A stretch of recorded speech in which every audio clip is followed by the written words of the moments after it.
Hola, mi nombre es Valeria Mejías y hoy les voy a hablar sobre la memoria y el lenguaje. Ok, empezando por qué es la memoria. Este es un sistema funcional complejo, organizado a diferentes niveles, activo por su carácter y se despliega en el tiempo a través de una serie de eslabones sucesivos. La memoria es un sistema neurocognitivo y como tal no se encuentra en un lugar específico de la corteza del cerebro, sino que ésta actúa como un sistema funcional distribuido dentro de este mismo, el cerebro. Las distintas y distantes partes del cerebro trabajan conjunta y sincrónicamente, para aportar su parte a lo que en conjunto denominamos lo que es la memoria.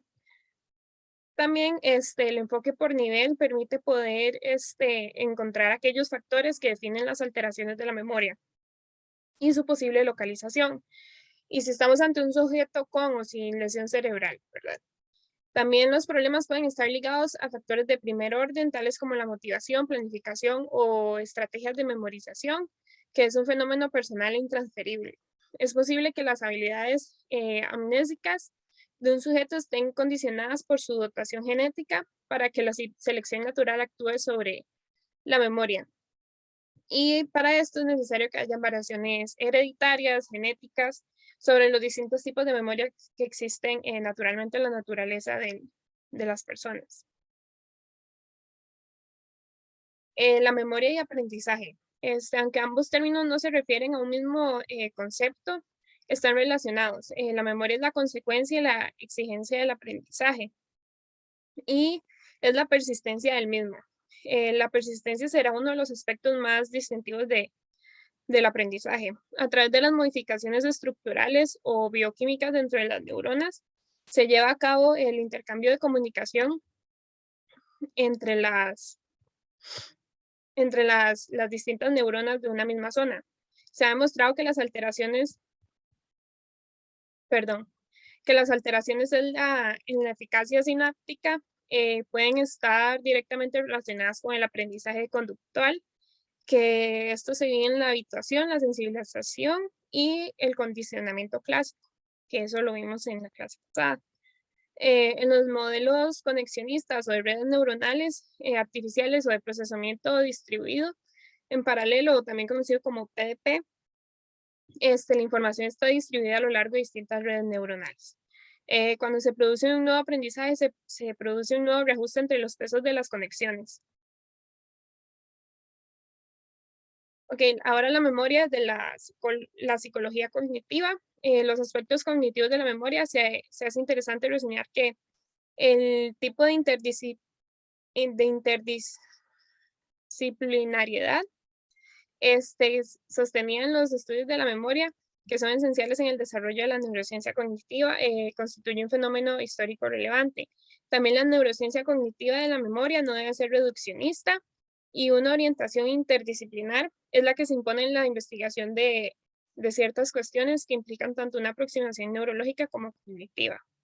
Existen tres estados de psicología cognitiva clásica: la memoria sensorial, la memoria a corto plazo y la memoria a largo plazo. Ahora por la parte de la memoria de corto y largo plazo.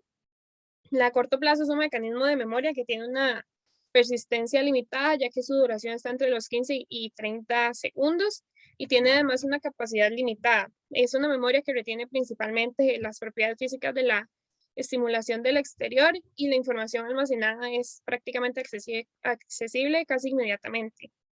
De la parte de largo plazo, esto es como un almacén de persistencia y capacidades ilimitadas en el que la información almacenada puede permanecer por mucho tiempo inactiva o latente y solo se recupera en función de las exigencias del medio. No es un sistema unitario y entre los distintos modelos de este tipo de memoria cabe destacar los de memoria semántica y memoria episódica. También hay diferencias entre los dos tipos de memoria, ya sean las diferencias en información, diferencias en las operaciones y diferencias en la aplicación. Con los procesos de memoria, la alternativa más destacable corresponde al análisis de los procesos de memoria. Estos son, por primero, las operaciones de codificación, que son fundamentales para el almacenamiento de la información de la memoria. Luego están las operaciones de recuperación, que son un aspecto fundamental de la memoria una vez que se han dado los procesos de codificación.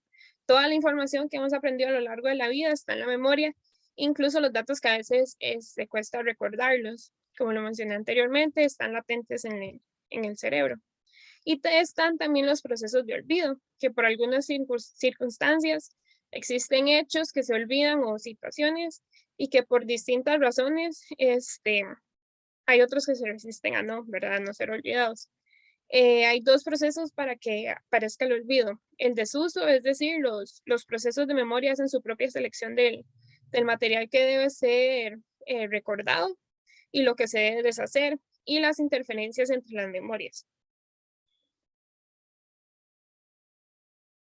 Con las redes neuronales artificiales y la memoria, dentro de la misma modalidad hay diferentes tipos de redes de almacenamiento, la permanente y la temporal. Y estas redes son de alguna manera independientes, por lo que es bastante difícil seleccionar una y excluir a la otra de la experimentación. También los almacenes de memoria parecen no estar solo en un hemisferio. Y todos estos patrones estáticos son la codificación de conocimiento almacenado y solo en un hemisferio. Un ejemplo pueden ser las ondas de sonido, con lo de los patrones estáticos, las ondas de sonido del aula. Los patrones de información pueden ser de control cuando está relacionada con la circuitería para controlar un proceso, y de contenido cuando está relacionada con la calidad de la información que va a ser procesada por la mente.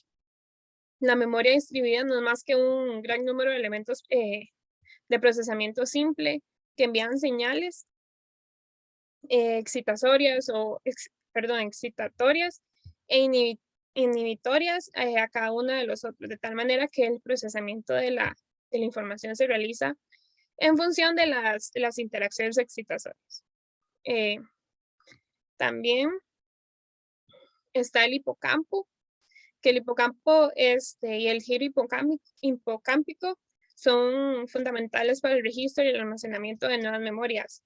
En esto está el tálamo, que especialmente es el núcleo dorsomedial, que parece ser fundamental para la codificación y la integración de nueva información. La afectación del hipocampo provoca solo alteraciones suaves en la memoria, y una lesión en el hipocampo izquierdo afecta fundamental a la memoria verbal. Recordemos que en cada hemisferio hay un hipocampo. Mientras que una en el hipocampo derecho afecta a la retención y la reproducción del material no verbal y visual. También solo el porcentaje de retención de memoria lógica correlaciona con la pérdida de neuronas hipocámpicas. Las funciones conductuales del hipocampo se han centrado sobre la memoria y en la conducta espacial organizada. Estos tienen dos funciones en específico: la conducta espacialmente organizada y la memoria de trabajo, que es la memoria a corto plazo. Un daño externo en el eje ente o posterior del hipocampo es también necesario para alterar las funciones de la memoria de este. Y también está el papel de los lóbulos cerebrales, que una lesión en esta parte del cerebro no implica una alteración primaria en la memoria. Se mantiene un recuerdo de lo establecido anteriormente, aunque puede deteriorarse un aspecto motivacional de la memoria y el mantenimiento y la conservación de un adecuado nivel funcional de esta misma de la memoria. También la importancia del lóbulo frontal se pone especialmente de manifiesto en el aprendizaje y en la memoria, de contribuir a la organización de la información de la memoria. La afectación de la zona del cerebro tiene distinta repercusión en el proceso amnésico según la localización. Los lóbulos parietales pueden estar implicados en el almacenamiento de la memoria a corto plazo, y es posible que el izquierdo esté más asociado a la memoria verbal a corto plazo y el derecho a la memoria a corto plazo no verbal. También está la memoria y los estados afectivos, que las personas con trastornos afectivos demuestran cambios en el comportamiento de su memoria. Por ejemplo, en las memorias emocionales infantiles, los miedos, fobias, que pueden permanecer inconscientes o dormidos en la mente durante muchos años, hasta que un estímulo hace que sean traídos a la memoria por algo estresante, probablemente. y es posible que la conducta emocional pueda extinguirse, pero las emociones subyacentes a ella no se pierden. Por la parte del papel de la edad, con respecto a la memoria, existen distintos déficits en cada tipo de memoria asociados a la edad.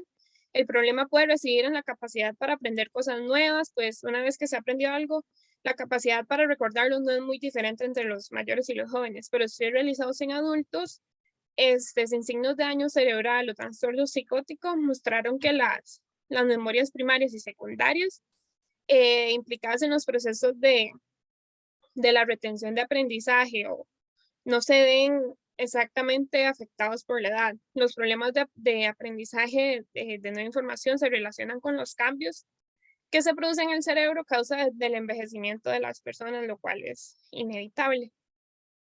También todas estas causas del envejecimiento están localizados en el hipocampo, que está implicado en la memoria, como lo mencioné ya.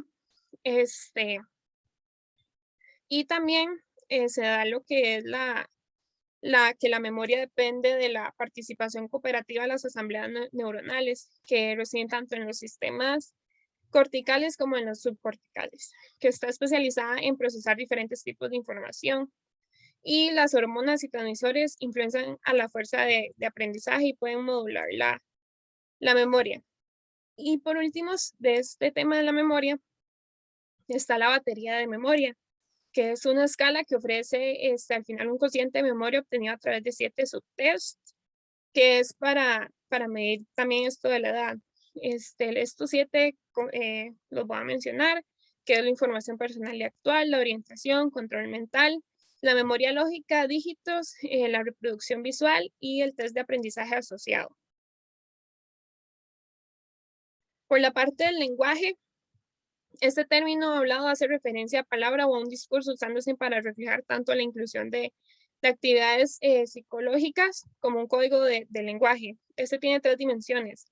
Es una forma de comunicación social, es un instrumento para la actividad intelectual y es un método de organización y regulación cognitiva y se puede dividir en lenguaje impresivo o decodificador y en lenguaje expresivo o codificador. Este tiene una estructura vertical como horizontal, incluye tanto el sentido como el significado. La neurología del lenguaje es el lenguaje hablado, en el lenguaje hablado, perdón, existen 3 aspectos, que es la función intelectual, el uso y la articulación de palabras, y tales funciones pueden desaparecer cuando existe una lesión en los lóbulos anteriores del cerebro, especialmente en el izquierdo. Existen 4 subsistemas que afectan el lenguaje, en el lóbulo cerebral frontal dominante, las funciones motoras, las funciones cognitivas, la activación y la comunicación. Respecto a las relaciones entre el lóbulo frontal derecho y el lenguaje, cuando se deteriora puede aparecer problemas del lenguaje, pero nunca de las mismas características que cuando lo hace en la zona izquierda. La repetición de movimientos simples orales, no verbales o de sonidos están muy correlacionadas y dependen selectivamente de la región anterior izquierda del cerebro. En este caso, el hemisferio izquierdo es el dominante para el lenguaje de los individuos diestros. Los zurdos tienen mucho menos definido el lugar cerebral, del lenguaje, de tal manera que algunos pueden tener dominancia en el lenguaje del hemisferio derecho y otros en el izquierdo, aunque la mayoría tienen una dominancia mixta. Por los trastornos del lenguaje, la clasificación de los síndromes afásicos se han relacionado en función de 4 dimensiones lingüísticas: el lenguaje espontáneo, la repetición, la denominación y comprensión. Las clasificaciones se hacen desde 3 aproximaciones distintas. La clasificación sistomatológica es un trastorno del lenguaje que marca todas las modalidades del lenguaje. El lugar de lesión, que se basan en el sitio donde se ha producido el daño cerebral, y una vida intermedia, que parten de la base en el que el lenguaje es un sistema funcional en el cual intervienen distintas zonas del cerebro. Hay distintos tipos de afasias, entre ellas motoras, que se dividen en dinámicas, afasia motora eferente, la aferente y las semánticas. También están las afasias sensoriales, que son las que se producen cuando hay una lesión en el área de Wernicke. Hay otras alteraciones como el agramatismo, la amonía, el lenguaje serial, ecolalia y entre otras. Con la evaluación de la función verbal, en el examen de las funciones verbales se ha de observar que alteraciones pueden existir en el lenguaje receptivo o impresivo y en el lenguaje motor o expresivo, y también valorar la complejidad de las alteraciones observadas en los distintos niveles del proceso verbal. Y la evaluación consta en múltiples exámenes según el tipo de lenguaje. Como conclusión, la relación entre la memoria y el lenguaje es importante, ya que el lenguaje posibilita el pensamiento, y esta es una forma de memoria, es decir, la memoria se forma debido al lenguaje, y esta nos permite recordar ideas, momentos, relaciones, y todo esto es clave para el aprendizaje y para la evolución del ser humano. Muchas gracias.